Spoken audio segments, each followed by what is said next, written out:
room will be on your left-hand side, like right before you enter order. In the hotel, or like the lodge that I'm staying at for the retreat. Whoa! Look at that soaking bath. Here's mirror, my outfit for tonight's dinner. YMCA Youth and Government Retreat. Here's a table. My dad. Yes. And then our view. Little gardens. So good. My hijab's not fixed. It is. It's fine. Well, we want me on my So kind. No, just no. What are we doing? And I've been an advisor for so long, and then I just have. We low-key out here trying to find a sugar daddy, but let's just keep that. So Got a lapel pins, Okay. limited edition, only 80 in the world. Only 80 in the world. Signed By Judge. Robert here Lewis. tonight. Oh my I don't know if you got one of those. goodness. We had this And I got a posters notebook. commission A notebook. for state this year. YMCA Youth and Government.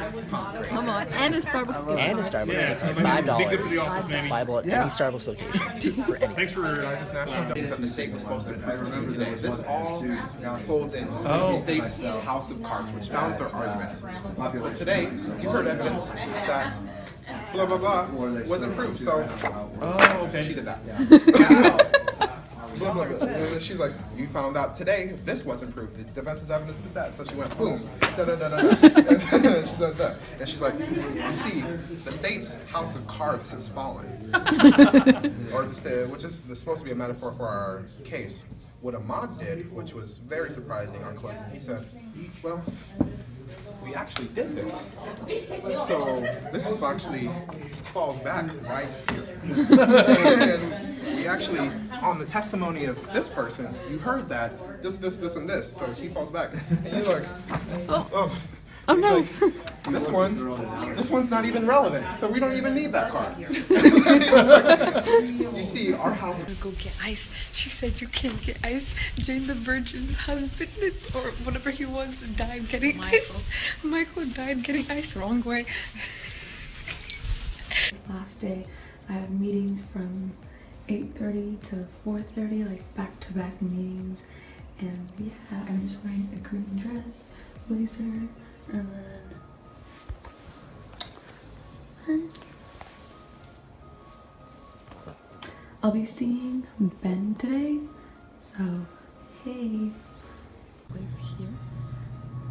Some gloves, chairs, name tags. I'm not sure where to sit. I'm gonna wait for Ben to come so I can sit with him because, you know, I love my coaches. Oh, look at this.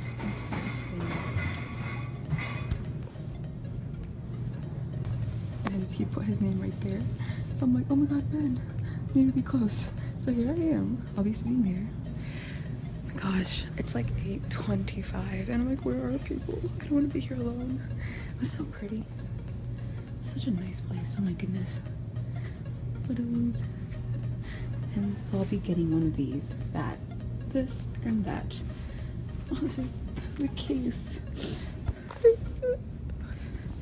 Oh wow, there's cups. From 8:30 to 4:30, and here's a cup I got, and a lot of other cool things. And I'm leaving the place. It's so pretty. So today I went to work. Then after work I took a nap, and now I'm on my way to the mock trial friends and family banquet. And of course I'm wearing my medallion. And yeah, so Noah Purcell, Judge Downey, and team and their family members are all gonna be there. We're gonna have fun. And then after that, I'm gonna leave early to go eat iftar with my family. So yeah.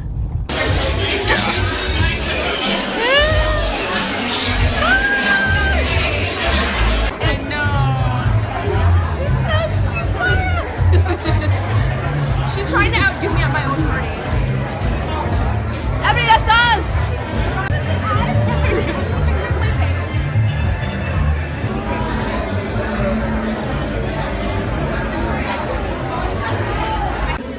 Is a talented group, and people often want to talk about how talented they are, but I want to talk about how much work went into this. And this goes for the JV, the JVC, the varsity team. They were there every Friday night from January through whatever, April. They were there on Saturdays and Sundays, working tirelessly to make each other better and to learn both the state. So I don't know how to write speeches. You use notes before, by the way. Yeah. I don't know how to write speeches, so I wrote a closing-esque speech for you guys with a theme. This theme's great. Yay! 5 coaches, 4 years, 3 competitions, 2 stuffed animals, and boom, 1 big family. 5 coaches. It doesn't take speculation to say that we couldn't have done it without these 5 coaches. So, hold your objections. First, Dawn Eaton. Can you stand? You're already standing. Never mind. Remain standing.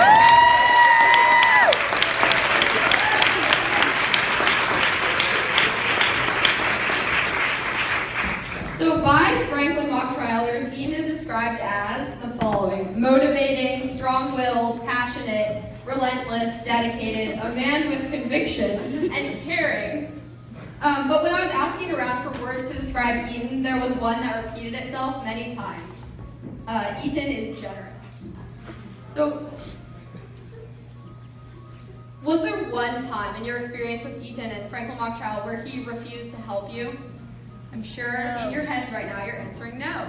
Because Eaton puts the kids above everyone else. He'll stay at Franklin for hours on end helping us, and he never expects a thank you or anything in return, which is really honorable in my opinion. Well, Eaton, even though you don't expect a thank you, we're now going to say thank you. Can everyone please applaud?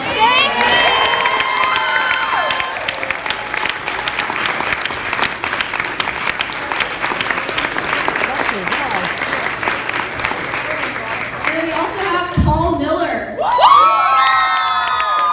Can you raise your hand, Paul Miller?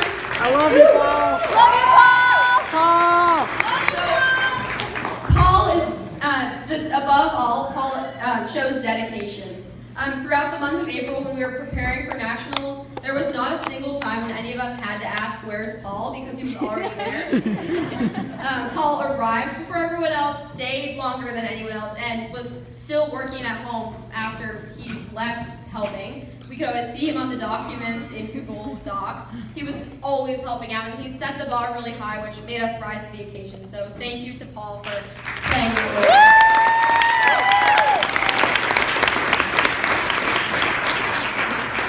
And then we have our 3 attorney coaches, which we really couldn't have done this without. First, Pauline Freud. Can you raise your hand, Pauline?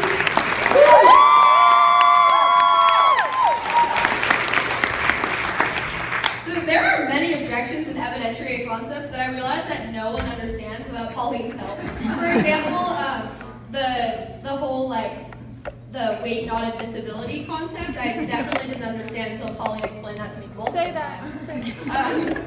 And then also when we get a little carried away with our materials, Pauline's always there to bring us back to reality with a little, that's not how real lawyers do that in court, or you're gonna embarrass yourself. So thanks to Pauline, we never had to embarrass ourselves in real competition. So let's give it up for Pauline.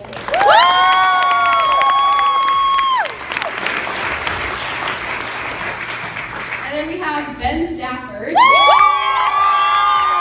I love you, Ben!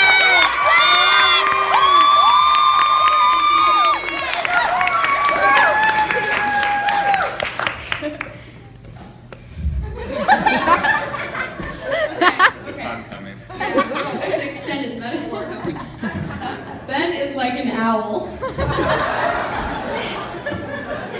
who possesses infinite wisdom. You got it, Mac. You got it. You got it. Ben the owl feeds his disciples wisdom, but not more than we can handle. It's actually impossible not to respect Ben the owl because if you know Ben, you know that he respects respects all of us so much, which makes it really hard not to respect him. Oh my god. On a side note, Ben really needs to record his pep talks and patent them and sell them because I think they would be easily monetized and very helpful to the general populace to hear every morning over breakfast.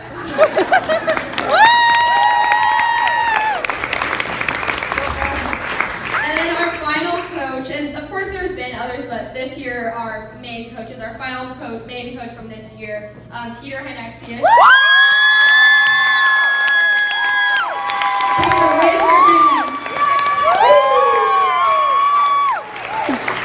Go, Dad! So when you first meet Peter, he seems like a genius.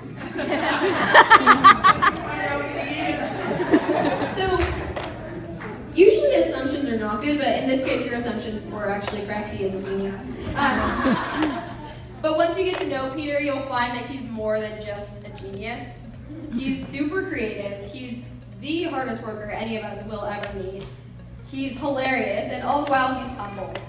And actually, Peter's so humble that if you need to explain the definition of humble to someone, you can just show them a picture of Peter and they'll get the message. So let's give him a round of applause. I love you, Peter! 4 years.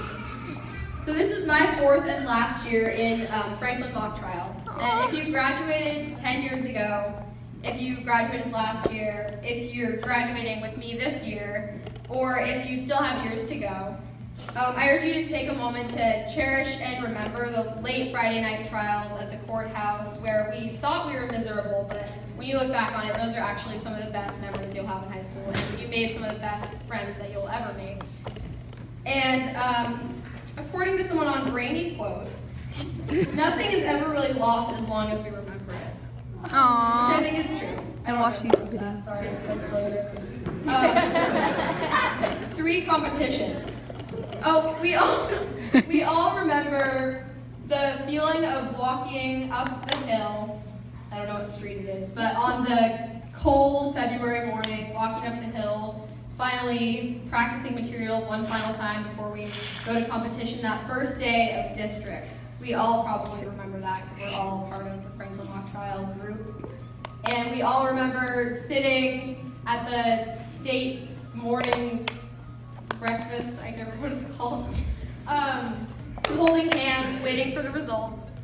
And this year's team was lucky enough to go to nationals and experience traditions that they do at nationals, like the pin exchange.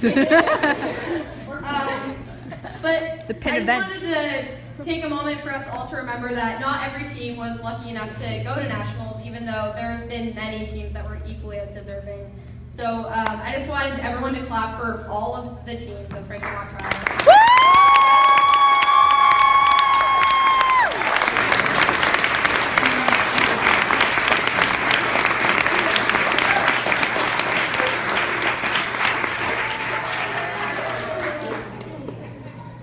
Two stuffed animals.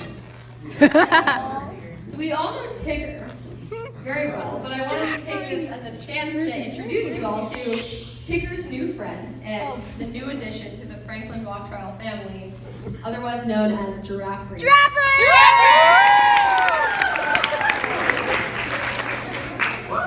Because as Ahalam told all of the other teams at nationals, every time we win nationals, we are awarded a new stuffed animal. This is the second edition of that.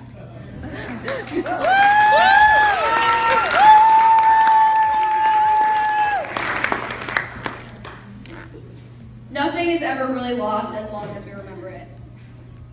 5 coaches, 4 years, 3 competitions, 2 stuffed animals make for one big family. And I think I speak for all of the alums out there when I say that this family is hard not to remember. Thank you to my teammates this year for making all the hard work fun. Thank you to teammates from past years for teaching me how to do mock trial in the first place. And thank you to everyone who has coached me. And thank you to all the parents, especially my mom. And thank you to everyone who came before my time in Franklin mock trial, because we would not have won nationals if we had not been standing on the shoulders of giants. So, thank you.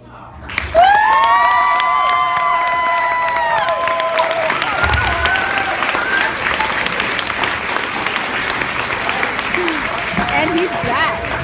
Mackenzie, No, aren't you going to? No, I never told her. I forgot. Oh, you forgot to tell It was my her. fault. Your mom forgot to tell you what I told your mom, which is that you were going to introduce Ben and Peter to come. Triple today. hearsay.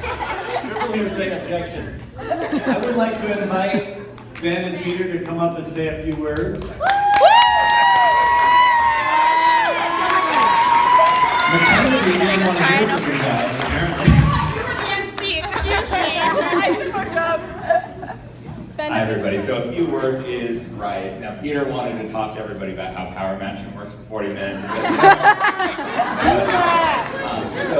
So I do want to say just a few words. And the reason I want to say just a few words is because my hope when I do this is that others can speak for me. And it's the reason I do this is to be able to see people like Mackenzie get up and be eloquent and know how to present themselves and be kind and good and sharing and all those things beyond sort of the intellectual skill that I want to see.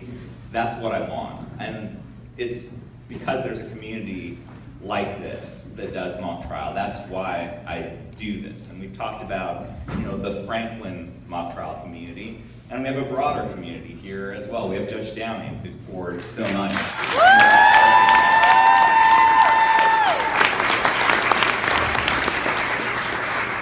In the back of the room, we have Taylor from Seattle Prep.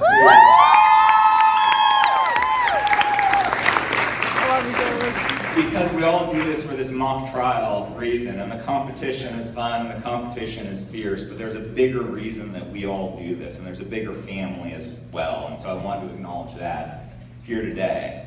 And that's really all I've got. I mean, it's to be in a room with people like this. This is why I do mock trial, so it's awesome.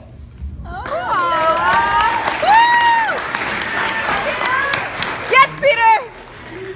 So I do mock trial to surround myself with people who are really eloquent speakers who say everything that I wanted to say, even better than I was going to. So I guess I would just like to echo what Mackenzie said about family and how it means a lot to me to see everybody who's come back.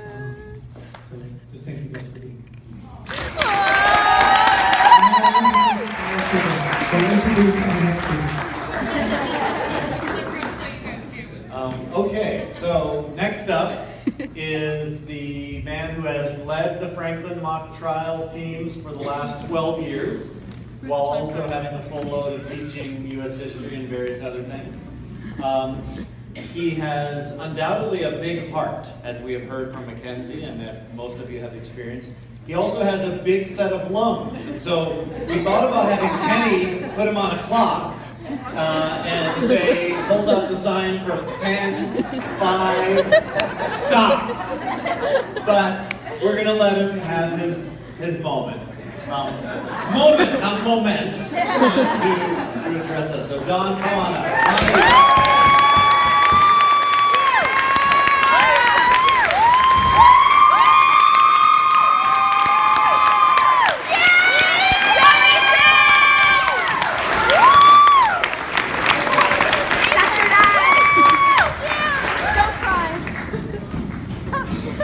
Oh, nice suit. Thank you. So I've got a coat in my hand, and I'll explain in a second. And I'm not gonna. Can you hear me without the microphone? No. Use the microphone. I'm not sure that I'm comfortable with the mic. You'll be great. It's hard to look out over this room is difficult, actually, believe it or not, for me to figure out what to say. I stand in front of classrooms every day. I've told people before that I'm terrible at public speaking. And they'll say, well, how can that be? You stand in front of a classroom every day, but that's a captive audience. And it's a captive audience of 17-year-olds, which I feel like I can probably win over. When it comes to actually speaking from my heart or saying something as meaningful as this has been over the last 12 years, that's not easy necessarily for me to do. There's been a couple references tonight by both Ben and Mackenzie to family, and I wrote some stuff tonight, and that was actually completely the theme, which is that my own family, the family that I grew up in, it was a struggle at best. And so I don't think that I knew at the beginning of starting doing mock trial that I would sort of find out what that meant for me. and I don't mean it in the simple sense of like I would find a family in mock trial. That's absolutely true, but sort of come to understand sort of how I could be a part of something that I didn't have myself. And so, if you'll indulge me, and if not, and if Kenny will hold up I'll explain the code first. The first season, Luke and Lynn left my first mock trial marriage. So they were on the first team, Dream Team 1.0. They got married. They're 30 something now. Have a dog that they're working on practicing for children. And they said, we have to go. We get up early. And I was, it's like, so they're adulting, 1.0 for sure. At the end of that first season, we really did call it the Dream Team. We actually called it that. And at the end of that season, with a close finish that didn't go our way, we ended up going to the Alternative Nationals competition instead. And when we came back from doing that, I went and bought a coat. And this is that coat. And my ex-wife, Helen, and I and my daughter went to Claylock, just us and a friend who's now passed, and we got married. We did a thing, right? So I bought this coat and we did a thing. That's my line for this year. We did a thing, we got married. And whether anyone knew it or not, I don't wear suits that much, but for each of the years at competition at state, at some point I would drag out the coat. And I would put on the coat. And when I see the picture of me standing at nationals holding up the trophy, and yes, I was trying to pull a Breakfast Club sort of moment, sort of with this coat on, I was reminded that it basically, bookended the whole thing. I looked back through these pictures, and that same summer that we did that first team, Zola graduated from kindergarten. Right. Hey, Zola graduated. And soon high school. And this year, Zola's graduating from high school. So, between the coat and the kindergarten and high school graduations, it certainly feels like there's a sort of what we call Dream Team 1.0, that there's a bookend.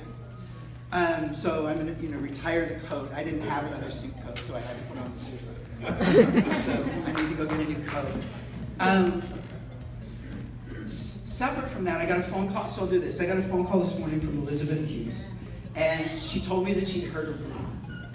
And basically the rumor she heard was that I was quitting. And I thought it was funny. And so with Judge Downing in the house, I figured some sort of literary reference was in order. Mark Twain, while on tour to raise money, was traveling, and there were rumors that he had died. And a journalist sent a missive that asked him about his death, and the famous quote is, "Rumors of my demise have been greatly exaggerated." And I thought it was appropriate. I couldn't write a speech as beautiful as Mackenzie's, so I didn't really try. But I thought it was an appropriate way into sort of like the talk about like, why do I do this? And both Mackenzie talked about sort of why she did it, and Ben talked about why we do it, Peter a little bit too. And when I was thinking about why do it, it seems to make sense. Someone say like, if you snatch the golden ring, if you sort of go off and win nationals, then maybe you might drop and quit, right? We're 1 for 1. We went one time and won. And that's so obviously not an impulse of mine, so to speak. I've said it a couple of times, because it's not really why we do it, or it's not really why I do it. I don't really care about winning. Oh. Is that right? Sure.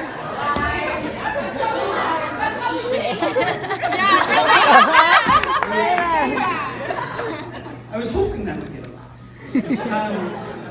But actually, so the competitive nature of me, and part of what draws me to mock trial, the intellectual part of it, is that I'd rather be happy than right, but happy wasn't an option for a lot of my time on this earth. And so I worked really hard when I was young trying to be right.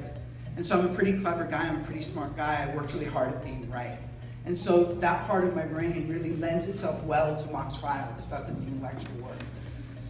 But ultimately, I always wanted to be happy, right? And so the part about believing that was possible, or possible within a family, that didn't really happen for me the first time around. And so slowly over the years, Zola wrote a personal statement this year for the University of Washington that talked about she's so smart and so adult and so grown up now. that talked about how even though I didn't have those things about security or consistency or sort of love, that it was ironic that I'd been able to provide them for her. And so for the last 12 years, the other family that I participated in, or the other duty, obligation, really important thing that I've done besides parenting, is in loco parentis, which is the part about, you know, what teachers do or what coaches do. And so in doing this, being able to provide some of the same things, like I know that I can do this, I'm good at this, like the coaching part and the being a parent part, and I like it that you went to generosity. I think that that's ultimately true, that I feel that I can give, and the very thing that I feel like I can give is something I didn't have the first time around. And Zola nailed it in her personal statement and said that that was a gift, and a special thing, that she was secure and attached and loved in this world in a way that I hadn't been. And what mock trial's given me is the opportunity to practice doing that. 12 years ago, I didn't know that was important to me. I didn't know sort of what I was doing here. At the end, you say like, why are we doing it, or why am I doing it? It's really personal to me in the sense, why am I doing it? Is I've gotten to sort of learn some stuff about myself by being a parent, and then learn some stuff about being myself by being this kind of a parent that's involved in coaching. And so I've gotten way more from mock trial than I gave, I think.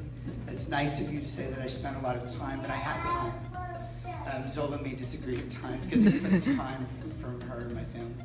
But you know, at the end, besides snatching the golden ring or winning or all of that, what I've gotten at the end is not just a family to belong to, but one that I could contribute to building, that I could build a house that was substantially better than the house I lived in, that I grew up in, and that I could sort of watch people thrive inside of that house and watch people launch.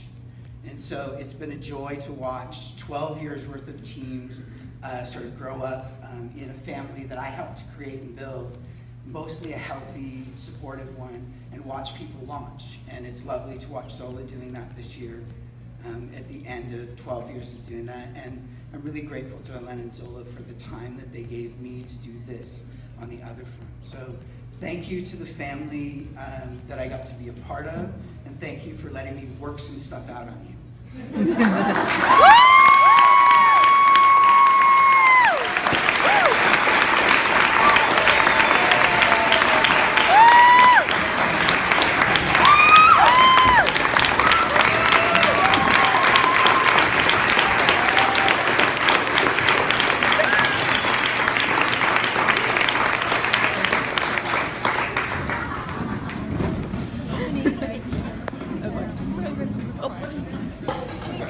Oh no, Aaron, is it gonna make us cry?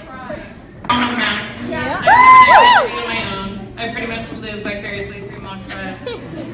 I made a little movie that is about 20 minutes long, and it follows a movie that I made last year for Dream Team, because they were really a very special group, and I was compelled to make something to show my pride to them, and I was like, I am not making a movie this year. It's very time consuming, but then they won nationals, and I was like, I can't not make a movie. So I made you guys a movie, and it's a little, nobody mentioned it, but this is Baby Team. And I think they're called Baby Team because so many of them were brand new to mock trial this year. We grew up. And they grew up. And so it's very Baby Team heavy, but it's also a tribute to all 3 teams and to all the coaches and all the families that I've gotten to know. It's been just really fun, and I really wanted to do this to thank you guys for letting me be a part of something so special. And I'm just really proud of all of your accomplishments, and hope the movie shows that. So.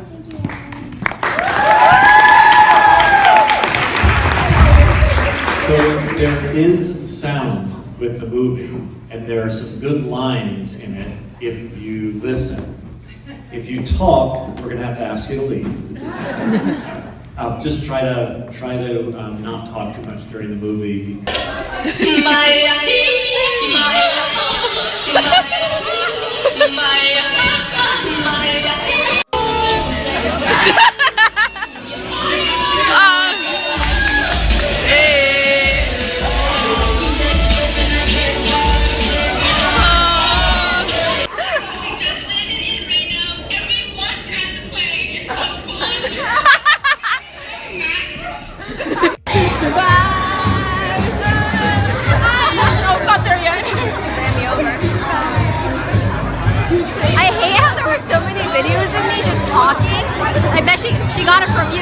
where she got all the videos of me talking.